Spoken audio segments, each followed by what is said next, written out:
Does occlusion challenge you? Yeah, let's go take a walk. It's early morning. I'm Dr. Michael Miyazaki, and we'll talk a little bit more about how to make a bite work. All right. I think one of the things that makes occlusion so challenging is that we call it occlusion. What do I mean by that? Well, we call it occlusion, which is basically how the teeth come together. But occlusion today is so much more than how teeth come together. So how the teeth come together, the inclines, the cusp-fossa relationship is important. But I think what we have to remember is that it really is a system. We've got the teeth. The teeth are connected to the jaw joints, not just one, but two. One on the left side, one on the right side. Then we've got the muscles that move the jaws.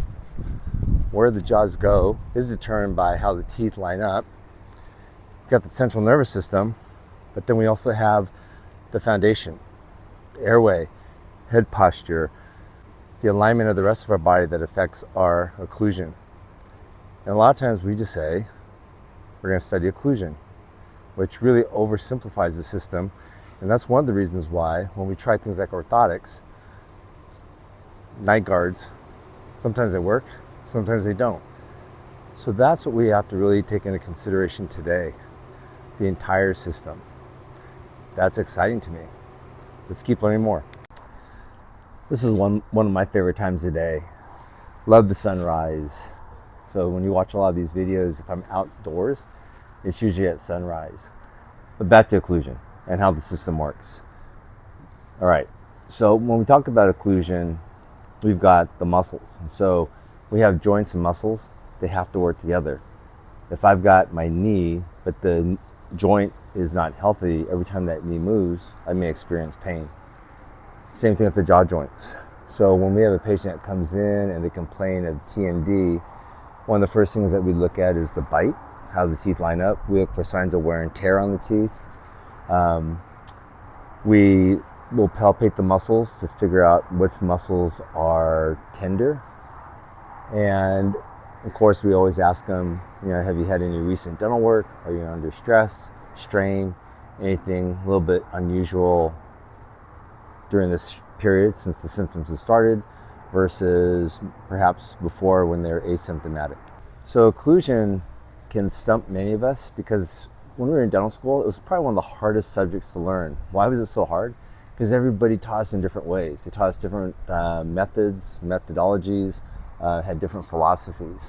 Do we take the jaw? Do we push it back? Do we push it forward, pull it forward? Do we deprogram it? Do we push the condyles into the fossa up, back, or forward? I mean, there were just so many different ways. And a lot of us learned how to do occlusion when we were doing dentures, but dentures, the teeth were moving around, or at least the plates of the dentures are moving around. So it was kind of hard to determine when we went to our fixed work how to do things.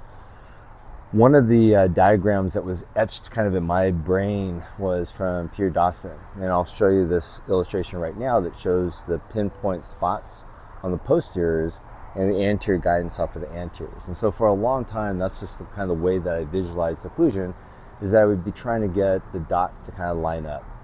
Posterior dots on the cusp tips, on the marginal ridges, and into the central fossa areas, and not on the inclines. And I think that when you look at most of the occlusal philosophies, that's still kind of the way that we in general believe occlusion should be. That's occlusion, right? Get the dots, get everything feeling comfortable. So when the patient bites down, they say, yep, that feels really good. It feels even all the way across. I'm not hitting on any one area too hard. And then when we make a night guard, we kind of think the same thing. We put the acrylic in, whether it be an upper or lower. We have the patient bite down. We look for little spots, ask the patient how's it feel, and if it feels good, we think, okay, we're done. One of the hard parts is that we don't understand how it affects the rest of the system. So if I have all the dots lined up on the teeth the way that they should be lined up according to our diagram, how does that work with the jaw? Is the joint seated properly? Are the muscles able to relax in that position? So sometimes we get the dots all lined up, but the rest of the system isn't correctly aligned. And if the rest of the system's not correctly aligned, then it doesn't work. So a lot of us will try to do a night guard, and we'll place a night guard, and we've altered the occlusion, so the patient's central nervous system is kind of thrown off by that. And for a day, a week, maybe a month, our patients feel great, and then the pain starts to come back. Why is that pain coming back? Because we don't have the system properly aligned. So we check our dots, but the dots still look good. The dots look good on the occlusal surface of the night guard or our restorations, but they don't have the joints and muscles properly aligned, and the central nervous system is having to overcome that. Sometimes we do everything great, and the patient has something happen to them where now their posture's thrown off. And if you notice, if you change your head position, your bite will change. And so if the patient has some kind of incident in life, maybe it's an auto accident and now their hips are off or their shoulders are off, their head's going to compensate for that, and the bite's going to also be changing. So we have to look at the entire system. If it's airway, patient's having a hard time breathing, or they have a very narrow arch, it's going to change their tongue position, and that can all affect the occlusion. So what we're going to do is this year, I'm going to interject some of my thoughts on occlusion so that you can ponder some of these, and hopefully they'll give you some insights on why sometimes you work with occlusion and it works, and sometimes you work with occlusion and it doesn't work. And it's not necessarily you or what you believe or how you practice occlusion doesn't work. There's a lot of other variables. And what I found was once I started to understand the different variables, then it freed me up. I could try different things, and if that didn't work, I could kind of figure out how do I get the patient back on track. So it was very liberating, freeing, and when occlusion stops stumping you, then it opens up your possibilities of doing more aesthetic cases, more ortho cases, more implant cases, because one of the reasons why I got involved with occlusion was because of implants. I was taking a lot of implant courses, and they kept saying implants are great, but they don't do well if the occlusion isn't properly designed, right? An implant doesn't have a PDL to absorb the occlusal forces as well as a natural tooth. And if we don't have the occlusion set up right, then that implant could possibly fail. And again, this was almost 40 years ago.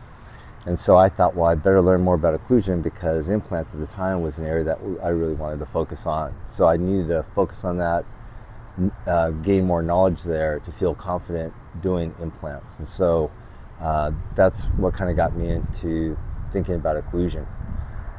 So if you understand how the system works, you understand how to control the variables that you can control, then it's going to allow you to, another thing that I'm going to focus on this year in my education courses is skill stacking. So if you have one skill, maybe it's doing really good fillings, or another skill doing really nice crowns, how can you stack those skills to increase your value to your patients? If you can increase the value of your skills to your patients, at least the perceived value, and a lot of times we have to do that through effective communication, then I think you're going to do really well in 2025. If you can't do that, if you just got the skills, you can't stack those skills, and you can't communicate about those skills, I think 2025 and every year beyond that is going to be tough for you. We're in a very communicative time, and the communication that is out there, whether it be about dental techniques or what makes one practice on a TV commercial today or even on the Facebook ad look better than your practice, that's what we're competing against. So what I want to help you do is I want to help you position your practice to be the strongest it can be, both in knowledge and in the communicatory skills that you have, to build the value of your practice, to build your value to your patients, and succeed. Because when we succeed, we do ourselves a service, we do our patients a service, and it really becomes win-win. So what we're doing again is we're developing this year more of that community feel. We're going to work with like-minded individuals to come up with philosophies of practice that help us succeed. And what I really want to hear from you is what you like, maybe some things we can improve on, and like these programs if you like them. Subscribe to this YouTube channel if you want to have notifications as we post more of these programs. And I really want to make sure that we're sharing knowledge with you, we're empowering you, and hopefully we're going to have a better life together. So this is a great morning. The view's great, the weather's great, and now we're going to go work out.